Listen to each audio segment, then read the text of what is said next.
Hello friends, welcome to the success Kendra. Friends, आज से हम लोग 67th बीपीएससी पीटी एग्जाम 2021 के लिए फुल लेंथ प्रैक्टिस सेट को स्टार्ट कर रहे हैं। इसमें टोटल 150 क्वेश्चंस हैं। जिस प्रकार से आपके एग्जाम में प्रश्न पूछे जाते हैं, सभी जो टोटल 150 क्वेश्चंस हैं, व्याख्या सहित सभी का आंसर मैं आपको बताऊंगा। इस सेट में यह जो हमारा न्यू प्रैक्टिस सेट सीरीज है, इसमें सबसे जो खास बात यह है कि इसमें 2021 के करंट अफेयर्स इंक्लूड किए गए हैं, इसलिए बहुत ही इंपॉर्टेंट सीरीज रहेगा आपके लिए। और फ्रेंड्स, आपको जो है यह सेट डेली मिलेगा। चैनल पर पहली बार आप आए हैं तो सब्सक्राइब कर लीजिएगा, साथ ही साथ बेल आइकन को यानी कि घंटे के निशान को जरूर दबा लीजिएगा, ताकि जब भी इस तरह का कोई भी इंपॉर्टेंट वीडियो बीपीएससी से रिगार्डिंग अपलोड किया जाए तो उसका नोटिफिकेशन सबसे पहले आपके पास पहुंच जाए। तो चलिए फ्रेंड्स, बिना देरी किए हुए आज का सेशन स्टार्ट करते हैं। फ्रेंड्स, प्लीज़ वीडियो को लाइक और शेयर जरूर कर दीजिएगा। तो फ्रेंड्स, आज के सेशन का पहला प्रश्न देखिएगा। पहला प्रश्न है कि अमीर-ए-कोही एक नया विभाग किस सुल्तान के द्वारा शुरू किया गया था। सभी के सभी क्वेश्चंस काफ़ी इंपॉर्टेंट है। और देखिए फ्रेंड्स, आपसे मैं रिक्वेस्ट करता हूं कि जितना जल्दी हो सके आप लोग अपना आंसर देने का प्रयास करेंगे। उसके बाद जो भी करेक्ट आंसर होगा मैं पूरी डिटेल में आपको बता दूंगा। ज़्यादा समय नहीं लीजिएगा, नहीं तो वीडियो बहुत ही लंबी हो जाएगी। तो देखिए फ्रेंड्स, अमीर-ए-कोही या फिर दीवान-ए-कोही यह एक प्रकार का कृषि विभाग था। मोहम्मद बिन तुगलक ने कृषि की उन्नति के लिए इस विभाग की स्थापना की थी। तो राइट आंसर इसका हो जाएगा ऑप्शन नंबर सी, मोहम्मद बिन तुगलक। अगर हम बात करते हैं अलाउद्दीन खिलजी की, तो अलाउद्दीन खिलजी ने दीवाने मुस्तखराज, यहाँ मैं लिख देता हूँ दीवाने मुस्तखराज, ये जो था एक प्रकार का वित्त विभाग था। ठीक है, इसकी स्थापना अलाउद्दीन खिलजी ने किया था। उसके बाद अगर हम बात करते हैं फिरोज शाह तुगलक की, तो फिरोज शाह तुगलक ने दीवाने खैरात एक दान विभाग था। दीवाने बंदगान जो कि एक दास विभाग था। दीवाने इस्तिहाक जो कि पेंशन विभाग था, उसकी स्थापना करवाया था। सबको आप ध्यान रखेंगे। और फ्रेंड्स, इस पर हमने ट्रिक से एक वीडियो कवर किया हुआ है। हमारा दूसरा जो चैनल है एडू टॉपर, उस पर यह वीडियो आपको मिल जाएगा। आप एक बार देख लीजिएगा तो आपको आजीवन याद हो जाएगा।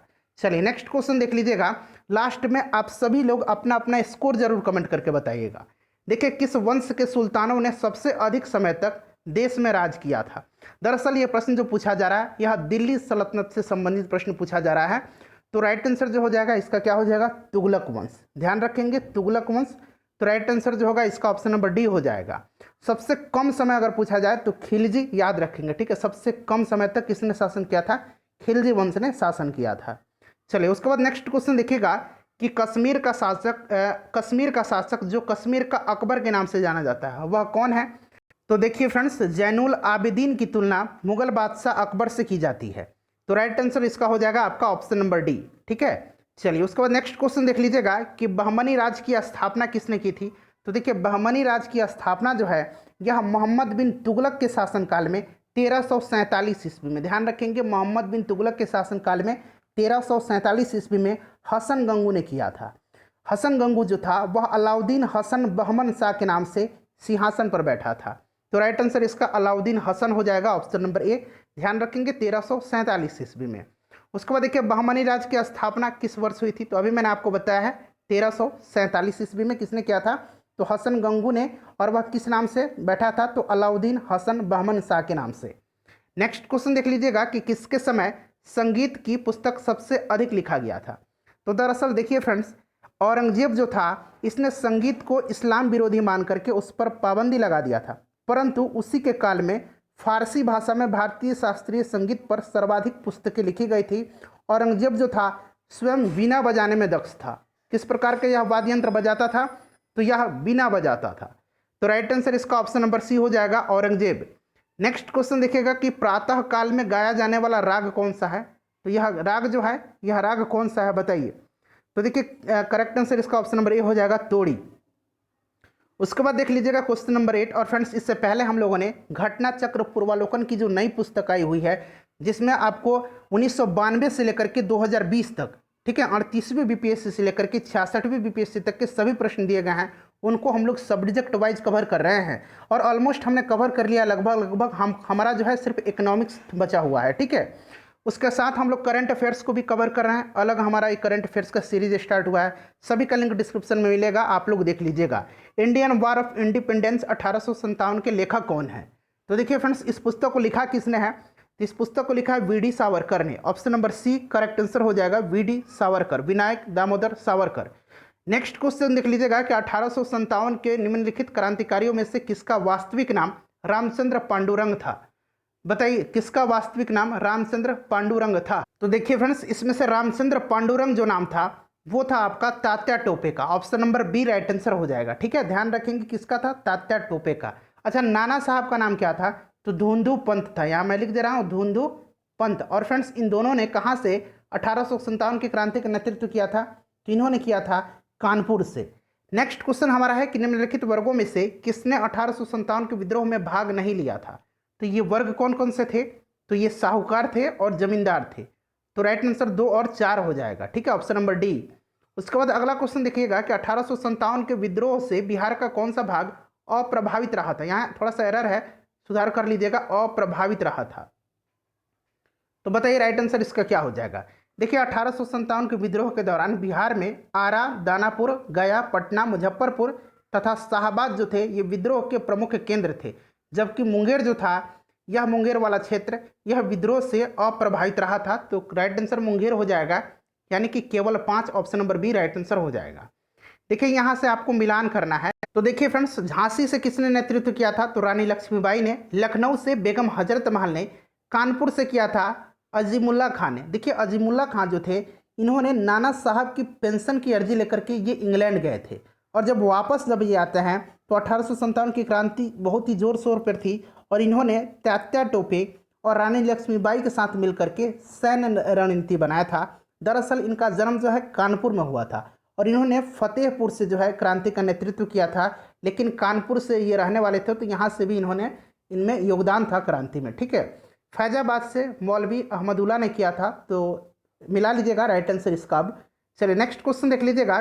अगला प्रश्न है हमारा कि 1857 के विद्रोह के समय भारत का गवर्नर जनरल कौन था? तो ये बहुत ही आसान प्रश्न पूछा गया है, आपको पता भी होगा उस समय कौन था।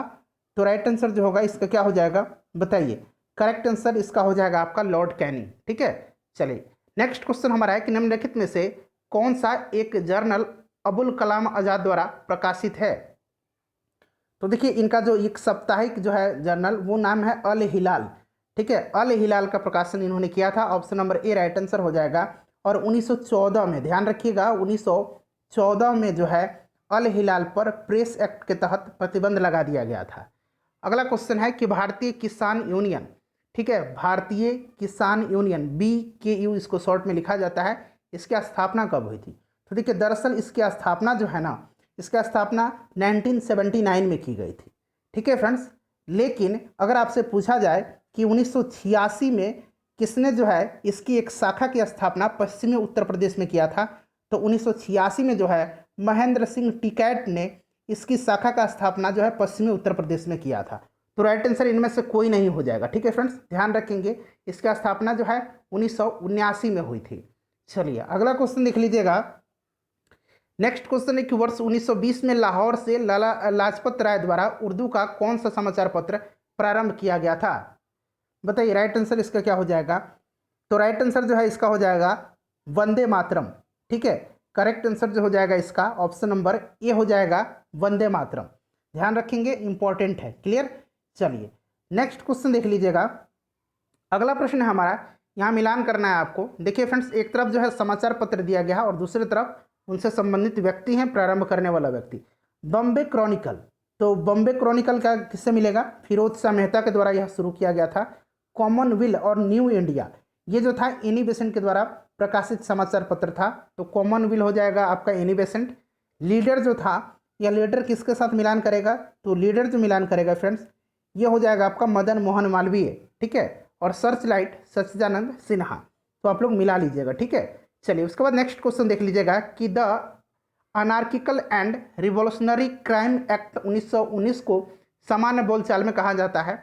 तो इसको क्या कहा जाता है? इसको कहा जाता है रॉलेट एक्ट। ठीक है, option number A right answer हो जाएगा, रॉलेट एक्ट कहा जाता है। ध्यान रखेंगे, रॉलेट एक्ट कहा जाता है। रॉलेट एक्ट को 8 मार्च 1919 को लागू किया गया था। उसके बाद नेक्स्ट क्वेश्चन हमारा कि कौन सी महत्वपूर्ण घटना जालियांवाला बाग नरसंहार के तुरंत पहले घटित हुई थी? तो यह घटना कौन सी थी, ये आपको बताना है। तो यह घटना थी रॉलेट एक्ट का बनना। तो option number B right answer हो जाएगा। जालियांवाला बाग हत्याकांड जो है 13 अप्रैल 1919 को हुआ था। ये नीचे प्रश्न पूछा गया है कि कब हुआ था, तो यह 13 अप्रैल 1919 को। उसके बाद नेक्स्ट क्वेश्चन देखिएगा, कार्य का मात्रक क्या है? तो कार्य का जो मात्रक है ये क्या है बताइए। कार्य का जो मात्रक है ये है जूल। तो option number A right answer हो जाएगा। न्यूटन जो है यह बल का एसआई मात्रक है, और बल का जो सीजीएस मात्रक है वो डाइन है। वाट जो है ये पावर का मात्रक है। नेक्स्ट क्वेश्चन हमारा है कि किसी लिफ्ट में बैठे हुए व्यक्ति को अपना भार कब अधिक मालूम पड़ेगा, बताइए कब अधिक मालूम पड़ेगा। तो सही आंसर हो जाएगा जब लिफ्ट त्वरित गति से ऊपर जा रही हो। ठीक है, चलिए नेक्स्ट क्वेश्चन देख लीजिएगा कि किस ताप पर पानी का घनत्व अधिकतम होता है। तो पानी का घनत्व जो है यह अधिकतम होता है 4 डिग्री पर। ठीक है, आयतन न्यूनतम कितना पर होता है जरा मुझे बताइएगा। ठीक है, चलिए देखिए प्रकाश विकिरणों की प्रकृति होती है, प्रकाश विकिरणों की जो प्रकृति होती है वो किस प्रकार की होती है। तो फ्रेंड्स ये होती है तरंग एवं कण। ठीक है, तो राइट आंसर इसका क्या हो जाएगा, दोनों के समान होती है, तरंग एवं कण दोनों के समान। ठीक है, चलिए उसके बाद नेक्स्ट क्वेश्चन देख लीजिएगा कि कार के पीछे के यातायात के दृश्य अवलोकन यानी कि जो साइड मिरर होता है के लिए किस प्रकार के शीशे का उपयोग होता है। तो उसमें आपको पता है किस प्रकार का उत्तल दर्पण का इस्तेमाल किया जाता है। तो राइट आंसर उत्तल दर्पण हो जाएगा। उसके बाद नेक्स्ट क्वेश्चन देख लीजिएगा कि मच्छर कॉयल, मच्छर का जो कॉयल होता है जो हम लोग जलाते हैं उसमें प्रयोग होने वाला पायरेथ्रिन प्राप्त होता है। तो पायरेथ्रिन जो प्राप्त होता है एक प्रकार का यह बीज वाला पौधा होता है, उसी से प्राप्त होता है। तो यह बीजीय पौधे से, option number A right answer हो जाएगा। देखिए रोडेंटिसाइड वह रसायन है जिनका प्रयोग किया जाता है नियंत्रण करने के लिए। तो फ्रेंड्स आपने रोडेंट सुना होगा। ठीक है, रोडेंट में जो है चूहा वगैरह आते हैं, जो कुतरने वाले जीव होते हैं ना उनको रोडेंट कहा जाता है। गिलहरी, चूहा ये सब रोडेंट में आते हैं। तो राइट आंसर इसका चूहा हो जाएगा। खरगोश रोडेंट में नहीं आता है, जिनको डाउट है वो थोड़ा अच्छे से देख लेंगे। ठीक है, चलिए ये नहीं आता है, चूहा है राइट आंसर इसका। देखिए समस्थानिक जो है कार्बन का C14 ये संबद्ध है, तो ये फॉसिल्स के आयु निर्धारण से। ठीक है, किससे, फॉसिल्स के आयु निर्धारण से। तो option number C right answer हो जाएगा। उसके बाद देखिए कोबाल्ट 60 का जो है इसका समस्थानिक कैंसर के निदान में, कैंसर के उपचार में किया जाता है। अगला क्वेश्चन देख लीजिएगा कि काष्ठ, अस्थि और शंख के पुरातत्वीय नमूनों का काल निर्धारण करने के लिए निम्नलिखित में से कौन सा अपनाया जाता है, बताइए राइट आंसर इसका क्या हो जाएगा। तो देखिए इसका जो है कार्बन 14 का, option number C right answer हो जाएगा। उसके बाद नेक्स्ट क्वेश्चन देख लीजिएगा। देखिए 30 से लेकर के फ्रेंड्स आपको 30 से लेकर के जो 39 तक है मैथ के क्वेश्चन है। मैं सॉल्यूशन इसका आपको टेलीग्राम पर दे दूंगा। सभी जो हमारा सेट है इसका PDF आपको टेलीग्राम पर मिलेगा, निश्चिंत रहिएगा। बहुत ही बेसिक क्वेश्चन हैं, यहाँ अगर हम लोग सॉल्व करेंगे तो ये बहुत ही लंबी हो जाएगी वीडियो। ठीक है, तो हम लोग जो है इसको स्किप करते हैं, आप लोग सॉल्व कर लीजिएगा। देखिए क्वेश्चन नंबर हमारा 40 से है 40 से कि स्टैगफ्लेशन की स्थिति वह होती है जब, बताइए इंपॉर्टेंट क्वेश्चन है। तो स्टैगफ्लेशन की स्थिति तब उत्पन्न होती है जब अर्थव्यवस्था में मुद्रास्फीति की दर तेज हो और साथ साथ वृद्धि की दर नीचे जा रही हो। तो करेक्ट आंसर जो होगा इसका क्या हो जाएगा, ऑप्शन नंबर डी हो जाएगा। ठीक है, चलिए नेक्स्ट क्वेश्चन देख लीजिएगा। किसने कहा था कि अर्थशास्त्र धन का विज्ञान है। तो फ्रेंड्स ये किसने कहा था, ये कहा था प्रोफेसर एडम स्मिथ ने। तो राइट आंसर जो है इसका ऑप्शन नंबर सी हो जाएगा। एडम स्मिथ को फादर ऑफ इकोनॉमिक्स कहा जाता है, ध्यान रखिएगा। ठीक है, चलिए नेक्स्ट क्वेश्चन देख लीजिएगा कि 1 रुपये के नोट पर किसके हस्ताक्षर होते हैं। 1 रुपये के नोट पर किसके हस्ताक्षर होते हैं। तो करेक्ट आंसर इस पर भारत का जो वित्त सचिव होता है उसी का होता है, ऑप्शन नंबर सी सही आंसर इसका हो जाएगा। नेक्स्ट क्वेश्चन देख लीजिएगा कि देश में कौन से 3 वर्षों की अवधि को योजना अवकाश के रूप में मनाया जाता है। इंपॉर्टेंट क्वेश्चन है। तो ये आपको पता होगा कि 1966 से लेकर के 1969 जो था इसमें योजना अवकाश रहा था, यानी कि योजना जो था हमारा योजना आयोग, पंचवर्षीय योजना जो थी उसको छुट्टी दे दिया गया था, वो अवकाश पर चला गया था। क्यों, तो कारण इसका था भारत पाकिस्तान युद्ध। ठीक है फ्रेंड्स, और उस समय लगातार जो है भीषण सूखा पड़ गया था, उस समय मुद्रा का अवमूल्यन हो गया था। इन सभी के कारण जो है उस समय अवकाश दिया गया था और इस अवधि को योजना अवकाश के नाम से कहा जाता है। ठीक है फ्रेंड्स, इसमें जो है 3 वार्षिक योजना बनाई गई थी, ध्यान रखेंगे। चलिए नेक्स्ट क्वेश्चन देखिएगा कि निम्नलिखित में से कौन सा एक्सिम बैंक ऑफ इंडिया का कार्य नहीं है। तो देखिए एक्सिम बैंक जो है इसकी स्थापना कब हुई थी। तो इसका स्थापना 1982 में हुई थी, 1982 में। ठीक है फ्रेंड्स, इसका हेडक्वार्टर मुंबई में है और देखिए भारतीय निर्यात आयात बैंक, जिसको कि इंपोर्ट एक्सपोर्ट कहा जाता है बैंक, ये गुणवत्ता आश्वासन के लिए निर्यातित वस्तुओं के निरीक्षण का कार्य नहीं करता है। ठीक है, ध्यान रखेंगे। तो राइट आंसर इसका ऑप्शन नंबर डी हो जाएगा। उसके बाद देख लीजिएगा कि भारतवर्ष में निम्नलिखित में से किस उद्योग में पानी की खपत सबसे अधिक होती है। तो सबसे अधिक जो होती है ये थर्मल पावर में होती है। Option number C right answer इसका हो जाएगा। ठीक है, थर्मल पावर में सबसे अधिक होती है। चलिए नेक्स्ट क्वेश्चन देख लीजिएगा। अगला प्रश्न है कि निम्नलिखित में से कौन सा कथन सही है। बताइए इसमें से कौन सा कथन जो है सही दिया गया है। आपको चारों कथन दिख रहे हैं ए बी सी डी, बाकी ई तो आपको पहले से ही पता है। ठीक है, बताइए राइट आंसर इसका क्या हो जाएगा 46 का। तो करेक्ट आंसर जो है 46 का ये हो जाएगा आपका ऑप्शन नंबर सी, आर्थिक लगान बाजार मजदूरी और न्यूनतम स्वीकार मजदूरी के बीच का अंतर होता है। ऑप्शन नंबर सी जो है यह राइट आंसर इसका हो जाएगा। नेक्स्ट क्वेश्चन देख लीजिएगा। नेक्स्ट क्वेश्चन हमारा कि किसी निश्चित समय अवधि में किसी देश में उत्पादित वस्तुओं और सेवाओं के कुल मूल्य को क्या कहते हैं। तो फ्रेंड्स उसको कहा जाता है राष्ट्रीय आय। क्या कहा जाता है? राष्ट्रीय आय कहा जाता है। ध्यान रखिएगा option number B right answer हो जाएगा।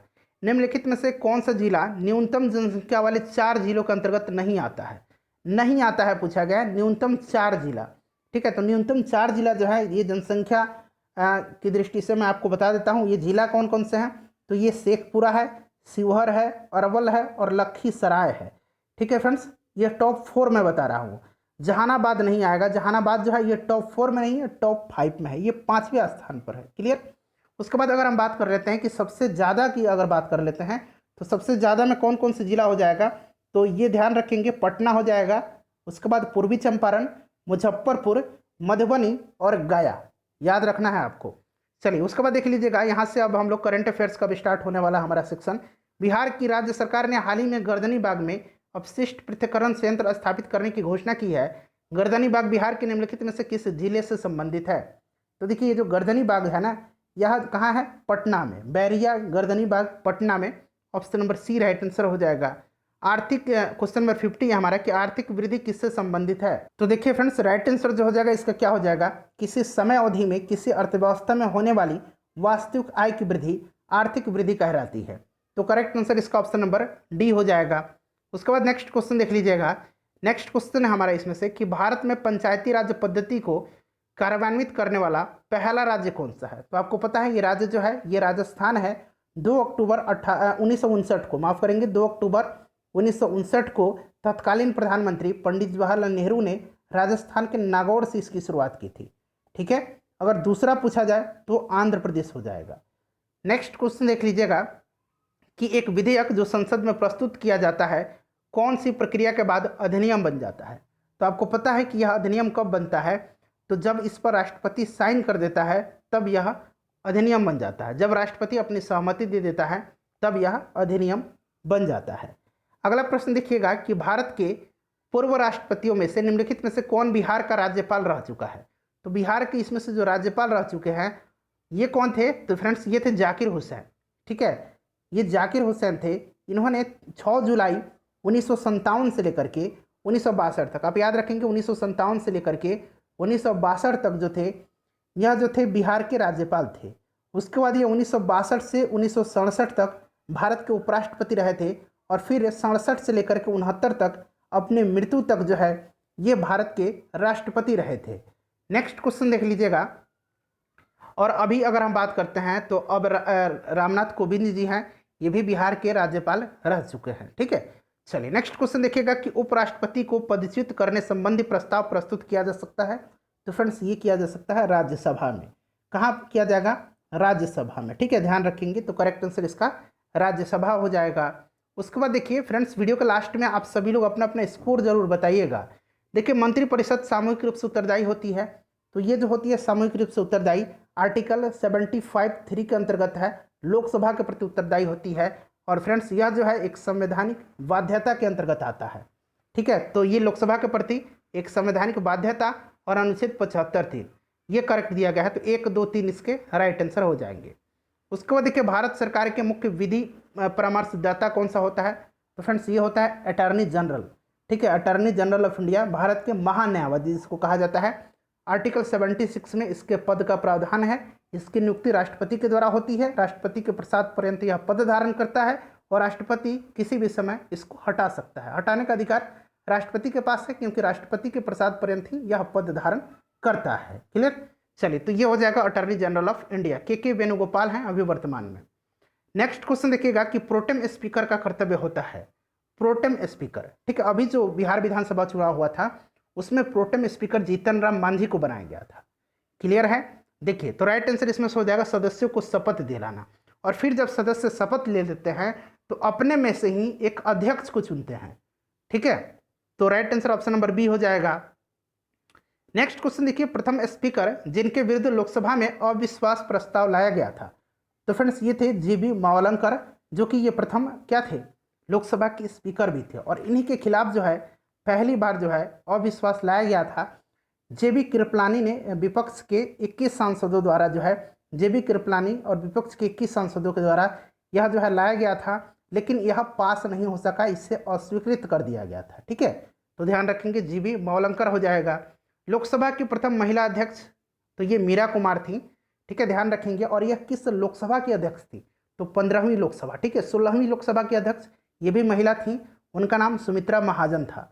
नेक्स्ट क्वेश्चन देख लीजिएगा, वर्तमान में 17वीं लोकसभा चल रहा है, राज्यसभा में होते हैं। अब देख लीजिए, राज्यसभा में 250 सदस्य होते हैं, जिसमें से कि आपको पता है कि 12 सदस्य राष्ट्रपति के द्वारा मनोनीत किए जाते हैं। ठीक है, तो टोटल 238 जो होते हैं ये कहाँ से जाते हैं, तो ये जाते हैं संघ राज्य क्षेत्र से, और 12 को राष्ट्रपति मनोनीत करता है।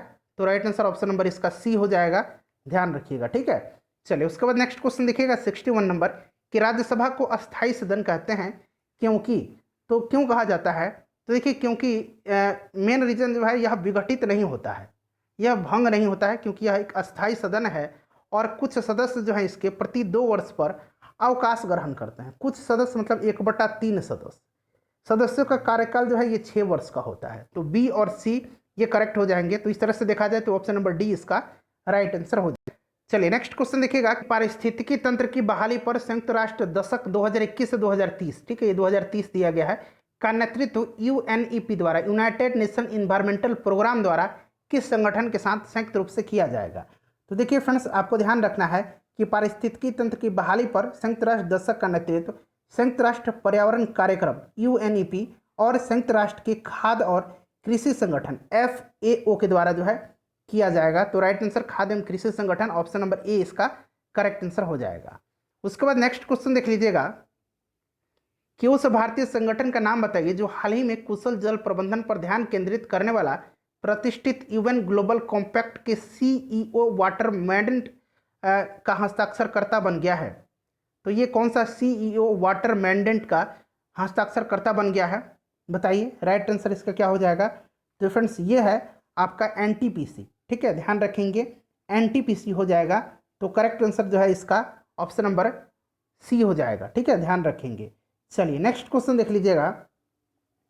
अगला क्वेश्चन हमारा कि हर साल पूछा गया कि हर साल को किस दिन, यहाँ आपको बताना है किस दिन को अंतर्राष्ट्रीय स्तर पर अवैध, गैर रिपोर्ट सूचित और अनियमित मत्स्य पालन के खिलाफ लड़ाई का अंतर्राष्ट्रीय दिवस मनाया जाता है। तो देखिए फ्रेंड्स, ये मनाया जाता है 5 जून के दिन। 5 जून के दिन विश्व पर्यावरण दिवस भी मनाया जाता है। 5 जून के दिन प्रजातिवाद के खिलाफ विश्व दिवस भी मनाया जाता है। तो 5 जून हो जाएगा, ध्यान रखिएगा। चलो उसके बाद देखिए, द एशिया यूनिवर्सिटी रैंकिंग 2021 के शीर्ष 100 में से भारतीय संस्थानों में से कौन सा संस्थान शीर्ष पर है, बताइए। इसमें शीर्ष पर पूछा गया है। तो अगर हम इसमें से शीर्ष पर बात करते हैं तो पहले आप सुन लीजिए। देखिए फ्रेंड्स, टॉप 100 में भारत के 3 इंस्टीट्यूट शामिल हैं। कौन कौन से इंस्टीट्यूट शामिल हैं, तो उनका नाम याद रखेंगे, IISc बैंगलोर, IIT रोपड़, IIT इंदौर, ये 3 हो गए। इसमें से अगर सबसे टॉप की बात करें तो IISc बैंगलोर जो है इसका स्थान 37 है। ठीक है, यहाँ पर देख लीजिएगा। IIT रोपड़ जो है इसका स्थान कितना है, तो IIT रोपड़ का स्थान जो है ये 55 है। उसके बाद अगर हम बात करते हैं IIT इंदौर का, तो IIT इंदौर का जो स्थान है वो आपका 78 है। अगर टॉप 200 की बात करते हैं तो टॉप 200 में भारत के 18 यूनिवर्सिटी शामिल हैं। ठीक है, टॉप 100 में 3 हैं। तो राइट आंसर इस हिसाब से आपका IISc बैंगलोर हो जाएगा।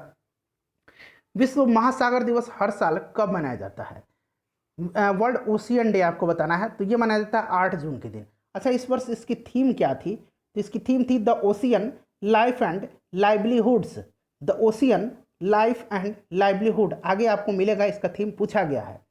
देखिए निम्न में से किस फिल्म ने 67वें राष्ट्रीय फिल्म पुरस्कार 2021 में पर्यावरण संरक्षण पर सर्वश्रेष्ठ फिल्म का पुरस्कार जीता है?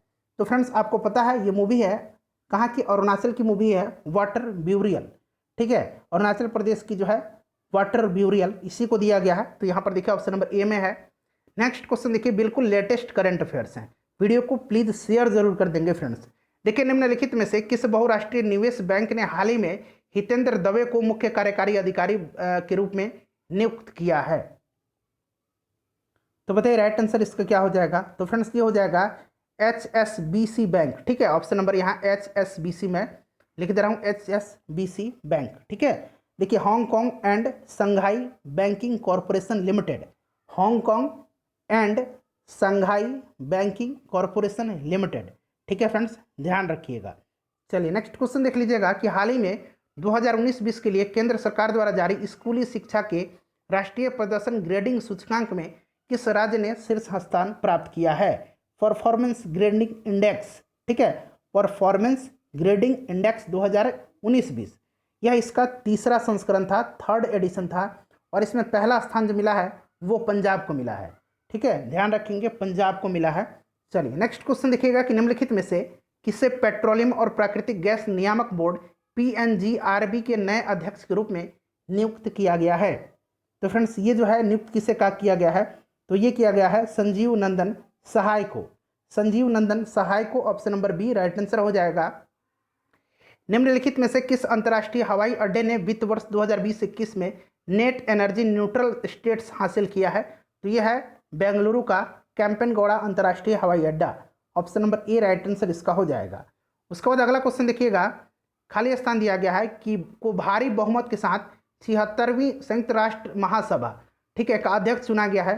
तो फ्रेंड्स ये चुना गया है मालदीव के विदेश मंत्री अब्दुल्ला शाहिद को, मालदीव के विदेश मंत्री अब्दुल्ला शाहिद को। तो option number D right answer इसका हो जाएगा।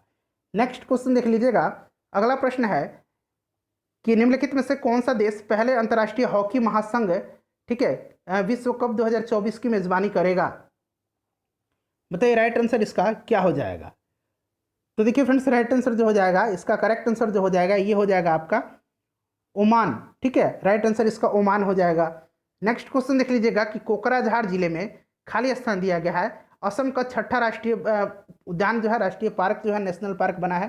तो ये छठा जो है, यह छठा बना है आपका कौन सा? तो रायमोना नेशनल पार्क। ठीक है, सातवां अगर आपसे पूछा जाए तो सातवां याद रखेंगे देहिंग पटकाई। ठीक है, एक और इम्पॉर्टेंट पॉइंट्स ध्यान रखेंगे। देखिए हाल ही में अभी कुछ दिन पहले, कुछ महीने पहले, जो राजीव गांधी राष्ट्रीय उद्यान था वहाँ असम में, उसका नाम अब बदल दिया गया है और ओरंग राष्ट्रीय उद्यान उसका नाम रखने का फैसला लिया गया है, ओरंग राष्ट्रीय उद्यान। ठीक है, चलिए अगला क्वेश्चन देखिएगा, विश्व महासागर दिवस की थीम क्या है? तो अभी मैंने आपको बताया था कि the ocean life and livelihoods. ठीक है, लाइवलीहुड्स। तो option number D right answer इसका हो जाएगा। 76 नंबर देख लीजिएगा, 76 नंबर है हमारा कि संयुक्त राज्य अमेरिका जुलाई में भारत को खाली स्थान दिया गया है MH-60 Romeo multi role helicopter सौंपेगा। बताइए राइट आंसर इसका क्या हो जाएगा? तो करेक्ट आंसर जो हो जाएगा इसका आप बताइए क्या हो जाएगा? इंपॉर्टेंट क्वेश्चन है। तो देखिए 3 MH-60 रोमियो हेलीकॉप्टर को सौंपेगा। तो right answer option number C हो जाएगा। ध्यान रखना है MH-60 कहाँ से? तो ये अमेरिका से। नेक्स्ट क्वेश्चन है विश्व प्रत्यायन दिवस। यहाँ पर देखिए WAD, इसका फुल फॉर्म क्या होता है? W का वर्ल्ड, ए का हो जाएगा आपका एक्रीडिटेशन। यहाँ मैं लिख देता हूँ एक्रीडिटेशन, एक्रीडिटेशन। ठीक है, वर्ल्ड एक्रीडिटेशन डे ये कब मनाया जाता है बताइए? तो फ्रेंड्स ये जो है ये मनाया जाता है 9 जून के दिन। Option number B right answer हो जाएगा। चलिए नेक्स्ट क्वेश्चन देख लीजिएगा कि एशिया प्रशांत राज्यों में किस देश को 2022-24 के लिए संयुक्त राष्ट्र आर्थिक और सामाजिक परिषद, ठीक है, के सदस्य के रूप में चुना गया है? तो बताइए राइट आंसर इसका क्या हो जाएगा? तो देखिए इसमें से करेक्ट आंसर जो हो जाएगा ये आपका भारत हो जाएगा, ऑप्शन नंबर ए। ठीक है, ध्यान रखेंगे भारत को। नेक्स्ट क्वेश्चन देख लीजिएगा, अगला प्रश्न हमारा कि क्रिसिल के अनुसार वित्तीय वर्ष 2021-22 में भारत की अनुमानित GDP विकास दर क्या है? तो पहले जो ये अनुमानित किया गया था ये पहले अनुमानित कितना किया गया था, तो पहले जो है क्रिसिल ने इसको अनुमानित किया था, आपको ज़्यादा किया था, 11% किया था, लेकिन अब उसको जो है घटा करके 9.5% कर दिया है। तो राइट आंसर ऑप्शन नंबर इसका डी हो जाएगा। उसके बाद देखिए G7 में हाल ही में न्यूनतम वैश्विक कॉरपोरेट कर पर एक समझौते पर हस्ताक्षर कर दिया गया। डील के अनुसार न्यूनतम वैश्विक कर की दर कम से कम यहाँ पर दी गई कितनी होगी, तो फ्रेंड्स ये होगी 15%। ठीक है, 15% होगी, ध्यान रखिएगा। चलिए right answer option number C हो जाएगा। उसके बाद देखिए नौसेना संचालन महानिदेशक के रूप में किसने पदभार संभाला है, तो ये पदभार किसने संभाला है, तो देखिए इसमें से राइट आंसर जो हो जाएगा वो हो जाएगा राजेश पेंधरकर। राजेश पेंधरकर, ध्यान रखिएगा, इंपॉर्टेंट क्वेश्चन। ठीक है, vice admiral Rajesh Pendarkar, option number यहाँ पर देखिए ऑप्शन नंबर बी में दिया गया है। उसके बाद देखिएगा, और फ्रेंड्स हाल ही में वायुसेना के नए अध्यक्ष बने हैं, वायुसेना अध्यक्ष, उनका नाम जरा आप बताइएगा। मैंने ऑलरेडी बताया हुआ है आपको करंट अफेयर में। देखिए निम्नलिखित में से कौन सा राज्य एनीमिया मुक्त भारत सूचकांक 2020-21 में राष्ट्रीय रैंकिंग में 57.1 के स्कोर के साथ तीसरे स्थान पर पहुंच गया है, तीसरे स्थान पर पहुंच गया है, बताइए राइट आंसर इसका क्या हो जाएगा। तो देखिए हिमाचल प्रदेश जो है एनीमिया मुक्त भारत 2020-21 राष्ट्रीय रैंकिंग में जो है यह तीसरे स्थान पर पहुंच गया है, तो ऑप्शन नंबर इसका हो जाएगा हिमाचल प्रदेश। नेक्स्ट क्वेश्चन हमारा है, खाली स्थान दिया गया है, में भारत का पहला अंतर्राष्ट्रीय समुद्री सेवा क्लस्टर स्थापित होगा, बताइए राइट आंसर इसका क्या हो जाएगा। तो देखिए राइट आंसर जो है 83 का ये हो जाएगा गिफ्ट सिटी गुजरात। ठीक है, गुजरात की गिफ्ट सिटी में देश का पहला अंतर्राष्ट्रीय समुद्री सेवा क्लस्टर स्थापित किया जाएगा, ध्यान रखेंगे। ठीक है, गुजरात मैरीटाइम बोर्ड के द्वारा। चलिए अगला क्वेश्चन देखिएगा कि बाफ्टा टीवी अवार्ड्स 2021 में बेस्ट ड्रामा का पुरस्कार किसने जीता है, तो फ्रेंड्स ये मूवी जो है ये कौन सी मूवी है, यह मूवी जो है सेव मी टू, यानी कि राइट आंसर इसका देखिए ऑप्शन नंबर सी हो जाएगा सेव मी टू। और अगर आपसे पूछा जाए कि सबसे ज़्यादा किसने जीता है किस फिल्म में, तो आई में डिस्ट्रॉय यू, आई में यहाँ मैं लिख देता हूँ आई में डिस्ट्रॉय यू, ये सबसे ज़्यादा अवार्ड जीता है। चलिए नेक्स्ट क्वेश्चन देख लीजिएगा कि भारत के लिए भारत के नए चुनाव आयुक्त, प्रश्न को ध्यान से पढ़ेंगे, मुख्य नहीं पूछा गया है, चुनाव आयुक्त के रूप में किसे नियुक्त किया गया है, तो ये अनूप चंद्र पांडे को किया गया है। मुख्य चुनाव आयुक्त अगर पूछा जाए तो सुशील चंद्रा हैं, ये 24वें मुख्य चुनाव आयुक्त हैं, ध्यान रखिएगा। देखिए टाइम्स मोस्ट डिजायरेबल वुमन 2020 की सूची में पहला स्थान किसने हासिल किया है, तो ये रिया चक्रवर्ती हो जाएगा, ऑप्शन नंबर डी 86 का करेक्ट आंसर हो जाएगा। देखिए आरबीआई ने बंधन बैंक के एमडी और सीईओ के रूप में खाली स्थान दिया गया है कि पुनः नियुक्ति के लिए मंजूरी दी है, किसकी पुनः नियुक्ति के लिए मंजूरी दी है, तो ये दिया है चंद्रशेखर घोष को। ठीक है, चंद्रशेखर घोष को, ध्यान रखिएगा। चलो उसके बाद देखिए निम्नलिखित में से किस अंतर्राष्ट्रीय संगठन ने आई फैमिलिया नामक एक नया वैश्विक डेटाबेस लॉन्च किया है, तो देखिए राइट आंसर जो हो जाएगा इसका क्या हो जाएगा, राइट आंसर हो जाएगा इसका इंटरपोल। देखिए फ्रेंड्स इंटरपोल ने पारिवारिक डीएनए के माध्यम से जो लापता व्यक्ति हैं उनकी पहचान करने और उनके जो सदस्य देश में हैं उनमें जो है मतलब सीधी सी कहा जाए तो जो लापता व्यक्ति हैं उनकी पहचान करने के लिए यह जो है आई फैमिलिया नामक एक नया वैश्विक डाटाबेस लॉन्च किया है। ठीक है, इंटरपोल। नेक्स्ट क्वेश्चन देखिएगा, लियोन शहर में इसका हेडक्वार्टर है इंटरपोल का, फ्रांस के लियोन शहर में। देखिए निम्नलिखित में से किस राज्य ने 80 एकड़ का ऑक्सी वन यानी कि फॉरेस्ट, जंगल की बात हो रही है, ऑक्सी वन बनाने की घोषणा की है, तो फ्रेंड्स ये राज्य है हरियाणा। ठीक है, हरियाणा राइट आंसर हो जाएगा।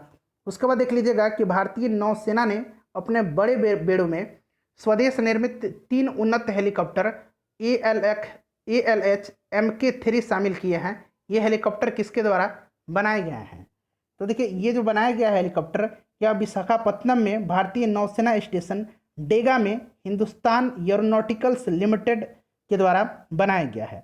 तो राइट आंसर इसका क्या हो जाएगा, राइट आंसर जो है इसका ऑप्शन नंबर सी हो जाएगा, हिंदुस्तान एरोनॉटिक्स लिमिटेड के द्वारा। देखिए विश्व बैंक ने 2021 में भारत की अर्थव्यवस्था के कितना प्रतिशत की दर से बढ़ने का अनुमान लगाया है, तो फ्रेंड्स ये लगाया है आपका 2021 पूछा गया है, तो 2021 में लगाया है इसने 8.3%। ठीक है, option number C right answer हो जाएगा।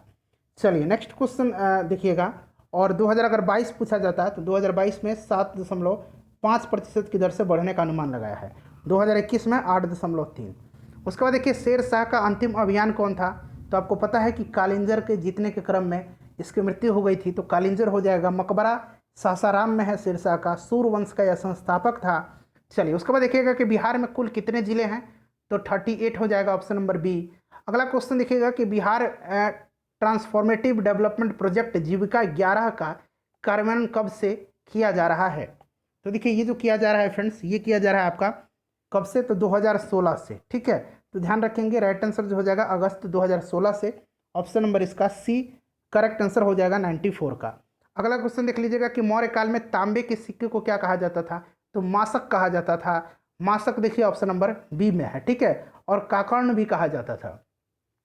अभ्रक की प्राप्ति किस प्रकार के चट्टान से होती है, किस प्रकार की सेल से होती है, तो ये आग्नेय सेल से होती है। उसके बाद देखिए मगध साम्राज्य में कलिंग का विलय सर्वप्रथम किसके द्वारा किया गया था, तो बहुत लोगों को पता नहीं होगा लेकिन जान लीजिएगा महापद्म नंद के द्वारा।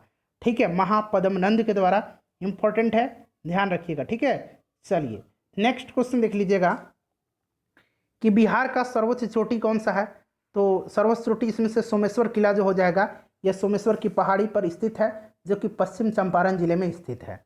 अगला प्रश्न हमारा कि 1919 भारतीय इतिहास से संबंधित है, इसका आंसर आपसे चाहिए मुझे, अभी आप लोग इसका आंसर कमेंट करके बताइए। ठीक है, चलिए नेक्स्ट क्वेश्चन देख लीजिएगा कि प्रथम गोलमेज सम्मेलन के बारे में निम्नलिखित में से कौन एक ही नहीं है, कौन एक सही नहीं होना चाहिए, तो बताइए राइट आंसर इसमें से क्या हो जाएगा। तो देखिए इसमें से कांग्रेस प्रतिमंडल जो प्रतिमंडल था, प्रतिनिधिमंडल, उसमें भाग लिया था, ये सही नहीं है। दरअसल कांग्रेस प्रतिनिधिमंडल जो था वो महात्मा गांधी के नेतृत्व में, महात्मा गांधी ने हिस्सा जब लिया था द्वितीय गोलमेज सम्मेलन में। ठीक है, चलिए पहला 1930 में, दूसरा 1931 में, तीसरा 1932 में हुआ था। तीनों गोलमेज सम्मेलन के समय इंग्लैंड के प्रधानमंत्री रैमजे मैकडोनाल्ड था। नेक्स्ट क्वेश्चन देख लीजिएगा कि लंदन में संपन्न हुए गोलमेज सम्मेलन में भारतीय ईसाइयों का प्रतिनिधित्व किसने किया था, मोस्ट इंपॉर्टेंट क्वेश्चन है। तो भारतीय ईसाइयों का प्रतिनिधित्व किया था केटी पॉल ने, option number D right answer हो जाएगा। निम्नलिखित में से किन व्यक्तियों ने द्वितीय गोलमेज सम्मेलन में भाग लिया, बताइए किन व्यक्तियों ने द्वितीय गोलमेज सम्मेलन में भाग लिया था। तो देखिए फ्रेंड्स इसमें जो है महात्मा गांधी ने कांग्रेस के एकमात्र प्रतिनिधि के रूप में हिस्सा लिया था। इनके अलावा सरोजनी नायडू, मदन मोहन मालवीय भी इस सम्मेलन में हिस्सा लिया है और एनी बेसेंट ने भी इसमें हिस्सा लिया था। तो इस हिसाब से अगर देखा जाए तो करेक्ट आंसर इसका हो जाएगा आपका ऑप्शन नंबर सी 1, 2, 3। ठीक है, चलिए नेक्स्ट क्वेश्चन देख लीजिएगा, भारत छोड़ो आंदोलन का नेतृत्व किया था। तो भारत छोड़ो आंदोलन का नेतृत्व जो है दरअसल किसने किया था, तो एक तरफ से देखा जाए तो नेतृत्व जो है इसका किसी ने नहीं किया था। जब यह आंदोलन शुरू हुआ भारत छोड़ो, तो इस समय जितने भी वरिष्ठ नेता थे महात्मा गांधी सहित सभी को जेल में डाल दिया गया था। तो इस हिसाब से देखा जाए तो इनमें से कोई नहीं इसका करेक्ट आंसर हो जाएगा। ठीक है, चलिए नेक्स्ट क्वेश्चन देखिएगा, प्रारंभ किसने किया था, तो महात्मा गांधी ने बेशक प्रारंभ किया था। अगला क्वेश्चन हमारा कि निम्नलिखित में से किन पार्टियों ने भारत छोड़ो आंदोलन का समर्थन नहीं किया था। तो भारत छोड़ो आंदोलन का जो समर्थन है ये किसने नहीं किया था, हिंदू महासभा ने नहीं किया था, कम्युनिस्ट पार्टी ऑफ पंजाब एवं मुस्लिम लीग ने भारत छोड़ो का समर्थन नहीं किया था। तो करेक्ट आंसर इसका जो है 1 से अधिक हो जाएगा। अगला क्वेश्चन देख लीजिएगा कि भारतीय राजनीति में 1947 के बाद किस महिला ने सर्वाधिक योगदान दिया था, तो ये महिला थी अरुणा असफ अली। ठीक है फ्रेंड्स, 1942 के भारत छोड़ो आंदोलन में प्रमुख महिला संगठनकर्ता के रूप में इन्होंने कार्य किया था और ये आज़ादी के बाद भी इन्होंने सर्वाधिक योगदान दिया था अपना राजनीति में, अरुणा असफ अली। नेक्स्ट क्वेश्चन देखिएगा कि हम बहुत बड़ी भूल करेंगे यदि हम बिहार की जनता और उसके मंत्रिमंडल को लीग के नेताओं के हिंसक और असभ्य आक्रमणों के आगे आरक्षित छोड़ देंगे। वर्ष 1946 में यह बात किसने कही थी, तो यह कथन जो है सरदार पटेल का है। तो राइट आंसर हो जाएगा सरदार वल्लभ भाई Patel, option number D. Next question देख लीजिएगा कि भारत विभाजन के लिए मोहम्मद अली जिन्ना को सर्वाधिक उत्तरदायी किसने ठहराया था। तो फ्रेंड्स ये ठहराया था आपको लॉर्ड माउंट बेटन ने। किसने ठहराया था, लॉर्ड माउंट बेटन ने, option number D right answer हो जाएगा। उसके बाद देखिए स्थापित सिंधु घाटी सभ्यता जिन नदियों के तट पर बसी हुई थी वे कौन कौन सी नदियाँ हैं। तो फ्रेंड्स ये नदियाँ कौन कौन सी हो जाएंगी, तो देखिए इसमें से जो नदियाँ हैं यह आपका हो जाएगा, इसमें से सिंधु था, चेनाब था और झेलम था। ठीक है, रावी भी था, ध्यान रखिएगा, घग्गर भी था, भोगुआ भी था। ये अलग अलग स्थल थे, अलग अलग नदियों के किनारे ये स्थित थे। नेक्स्ट क्वेश्चन देख लीजिएगा, गौतम बुद्ध का जन्म कब हुआ था। गौतम बुद्ध का जन्म कब हुआ था बताइए। गौतम बुद्ध का जन्म 563 ईसा पूर्व में हुआ था। नेक्स्ट क्वेश्चन देख लीजिएगा, और इनको लाइट ऑफ एशिया कहा जाता है। अनुव्रत सिद्धांत का प्रतिपादन किया गया था। तो अनुव्रत सिद्धांत का प्रतिपादन जो है यह जैन धर्म में किया गया था। 5 महाव्रत हैं, अहिंसा, सत्य, ब्रह्मचर्य, अस्तेय एवं अपरिग्रह। ठीक है, तो ध्यान रखिएगा। चलिए, तो जैन धर्म हो जाएगा इसका। उसके बाद देखिएगा कि निम्नलिखित कथनों पर विचार कीजिए। यहाँ पर कथन और रीजन दिया गया है। देखिए, कथन है लगभग 2 वर्ष के अभियान के पश्चात सिकंदर महान ने 325 ईस्वी में भारत छोड़ दिया। बिल्कुल सही है, 325 ईस्वी में यह भारत लौट गया था और वह चंद्रगुप्त मौर्य से पराजित हुआ था। ये गलत है, तो केवल ए जो है सही हो जाएगा। ए सही है परंतु आर गलत है। ठीक है, ए सही है और आर गलत है। चलिए, अगला क्वेश्चन देख लीजिएगा कि मौर्य नरस्सु के बारे में निम्नलिखित में से कौन सा कथन सही है। उन्होंने विकास किया था। तो देखिए, उन्होंने विकास किया था आपका सांस्कृतिक, कला और साहित्य का। उसके बाद अगर बात करें प्रांतीय विभाजन हो जाएगा और हिंदू कुस्तक साम्राज्य हो जाएगा। तो ये ऑप्शन नंबर इसका डी हो जाएगा। ठीक है, ए, उसके बाद सी और फिर डी। नेक्स्ट क्वेश्चन देख लीजिएगा कि दिल्ली की कुव्वत उल इस्लाम मस्जिद के प्रांगण में उन्नत प्रसिद्ध लौह स्तंभ किसकी स्मृति में है। तो ऐसा माना जाता है यह गुप्त काल से संबंधित है और यह चंद्रगुप्त द्वितीय से संबंधित है, ऐसा माना जाता है। ठीक है, तो देखिए राइट आंसर जो हो जाएगा इसका आपका हो जाएगा इसमें से चंद्र, ऑप्शन नंबर बी। चंद्र से यहाँ चंद्रगुप्त का अनुमान होने का जो है चंद्रगुप्त द्वितीय का अनुमान लगाया गया है। चीनी यात्री हेन स्वांग ने किस विश्वविद्यालय में अध्ययन किया था। यह हर्षवर्धन के समय में आया था फ्रेंड्स, और इसने जो है नालंदा विश्वविद्यालय में अध्ययन किया था। ठीक है, तो राइट आंसर जो हो जाएगा इसका हो जाएगा नालंदा। अगला क्वेश्चन है कवि कालिदास के नाम उल्लेख किसमें हुआ है। कवि कालिदास के नाम का उल्लेख किसमें हुआ है। तो फ्रेंड्स ये हुआ है एहोल के अभिलेख में। ठीक है, ऑप्शन नंबर इसका बी राइट आंसर हो जाएगा, एहोल अभिलेख। ठीक है, ध्यान देंगे एहोल अभिलेख की रचना किसने की है, तो रविकीर्ति ने की है, ध्यान रखिएगा। उसके बाद नेक्स्ट क्वेश्चन देखिएगा, नंदा देवी चोटी है।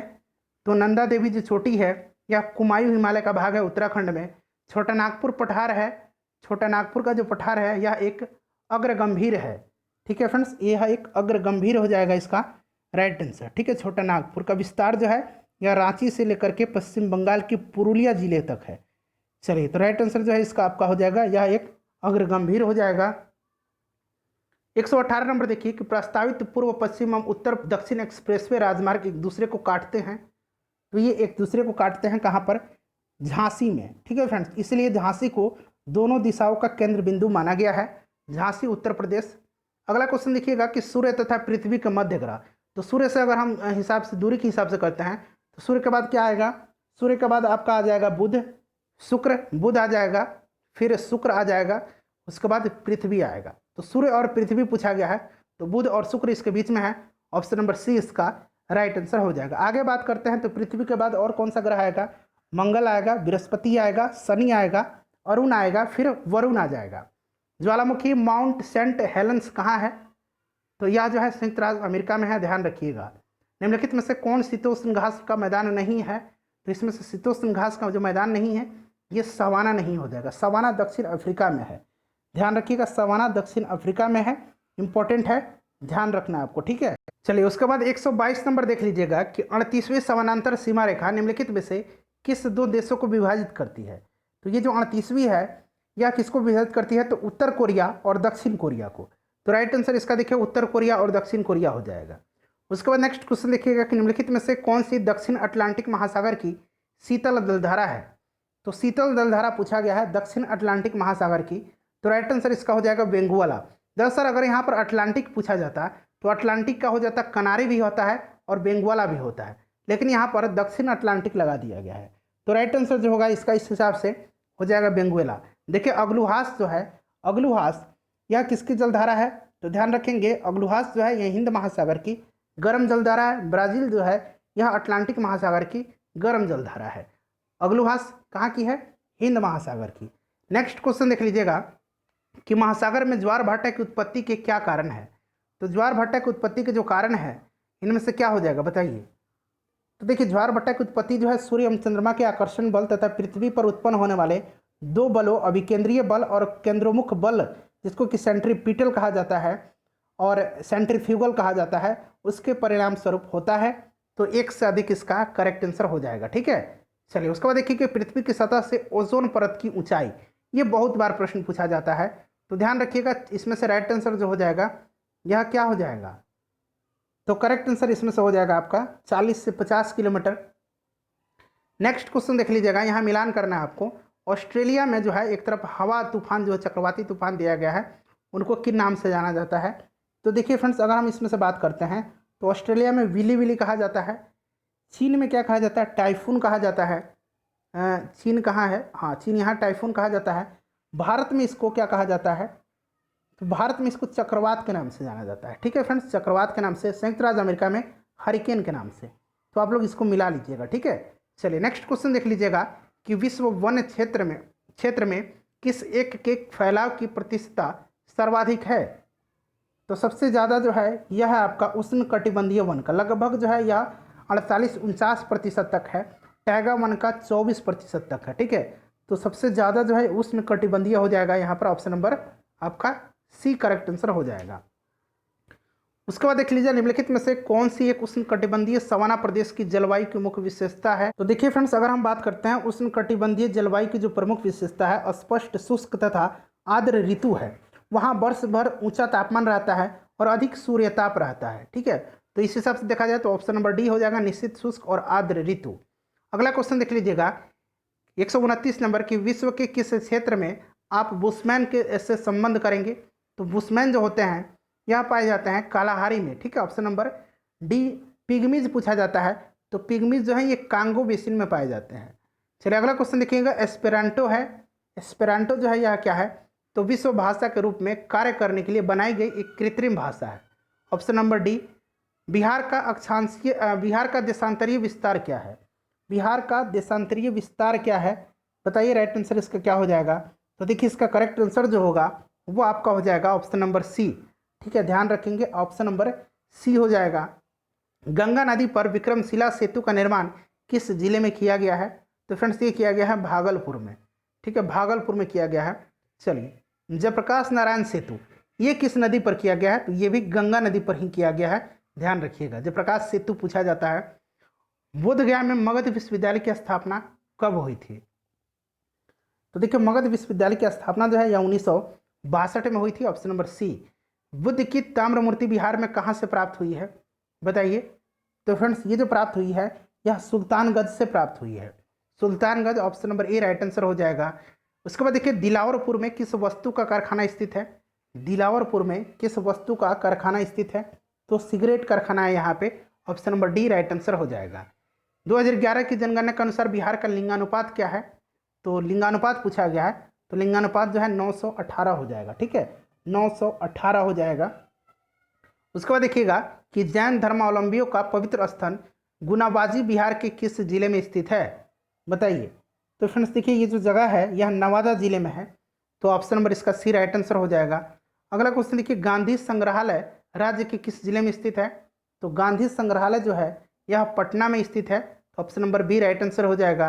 उसके बाद देखिए, सब मिशन ऑन एग्रीकल्चरल मैकेनाइजेशन योजना के अंतर्गत बिहार के चयनित 13 जिलों में कृषि यंत्र बैंक खोलने पर राज्य सरकार के द्वारा कितना अनुदान दिया जाएगा? 13 जिलों में। तो देखिए राइट आंसर जो हो जाएगा इसका कितना हो जाएगा? तो ये दिया जाएगा आपका 80%। उसके बाद देखिए, आर्थिक सर्वेक्षण रिपोर्ट 2020-21 नया रिपोर्ट है ये। उसके अनुसार राज्य का स्कीम व्यय कितना अनुमानित किया गया है? तो फ्रेंड्स ये जो अनुमानित किया गया है ये किया गया है आपका option number B correct answer इसका हो जाएगा। नेक्स्ट क्वेश्चन देखिएगा, ये डिप्थीरिया जो है रोगों पर विचार करें और यहाँ देखिए किन रोगों का भारत में उन्मूलन हो चुका है? तो बताइए इनमें से कौन कौन से रोग हैं जिनका उन्मूलन हो चुका है? तो देखिए इसमें से अगर हम करेक्ट आंसर की बात करते हैं तो इसमें से केवल और केवल चेचक का उन्मूलन हमारे देश में हो चुका है, ध्यान रखिएगा। ठीक है, चेचक का उन्मूलन हो चुका है। पोलियो का भी उन्मूलन हो चुका है। आगे पूछा जाएगा कि चेचक का उन्मूलन कब हुआ था। ठीक है, नेक्स्ट क्वेश्चन देख लीजिएगा कि विश्व से चेचक का उन्मूलन कब हुआ था?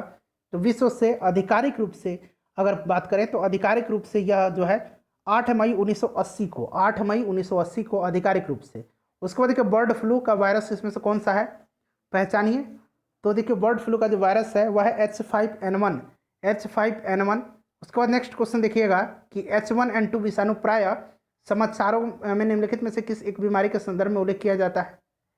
तो H1N2 जो है यह किसका है बताइए। तो फ्रेंड्स यह किसका है? तो ध्यान दीजिएगा, यह जो है यह स्वाइन फ्लू का है। इबोला क्या है? तो इबोला एक प्रकार का वायरस है और इबोला जो है जो पश्चिमी अफ्रीका देशों में महामारी का रूप लेता है, ध्यान रखिएगा। चलिए, तो ये वायरस हो जाएगा एक प्राणघातक वायरस बीमारी विषाणु। निम्नलिखित कथनों पर विचार कीजिए और इसमें से आपको राइट आंसर चुन करके बताना है। बताइए, दोनों कथन पढ़िएगा। देखिए, अगर हम बात करते हैं कि उष्णकटिबंधीय प्रदेशों में जीका वायरस रोग उसी मच्छर द्वारा संचरित होता है जिससे डेंगू संचरित होता है, बिल्कुल करेक्ट है। जीका वायरस रोग का लैंगिक संचरण होना संभव है, ये भी सही दिया गया है। तो राइट आंसर इसका 1 और 2 दोनों हो जाएगा, ऑप्शन नंबर सी। निम्नलिखित में से कौन सही सुमेलित नहीं है? बताइए, इसमें से सही सुमेलित कौन नहीं है? तो देखिए फ्रेंड्स, इसमें से अगर हम सही सुमेलित की बात करते हैं तो अनुवांशिक रोग, क्षय रोग थोड़ी है अनुवांशिक रोग, टीबी अनुवांशिक बीमारी नहीं है, ठीक है। तो ये जो है गलत हो जाएगा। उसके बाद अगला क्वेश्चन देख लीजिएगा कि निम्नलिखित में से कौन प्रतिजैविक औषधि है? इसमें से जो प्रतिजैविक औषधि है वो कौन सी है? तो देखिए, इसमें से अगर हम बात करते हैं तो यहाँ पर आप देख रहे हैं क्लोरोफिनॉल फेनिकॉल, ठीक है, क्लोरेमफेनिकॉल, ये जो है एक एंटीबायोटिक है। उसके बाद अगर बात करते हैं तो यहाँ पर देखिएगा आप सल्फागुआर्डिनिन, ये भी एक एंटीबायोटिक है।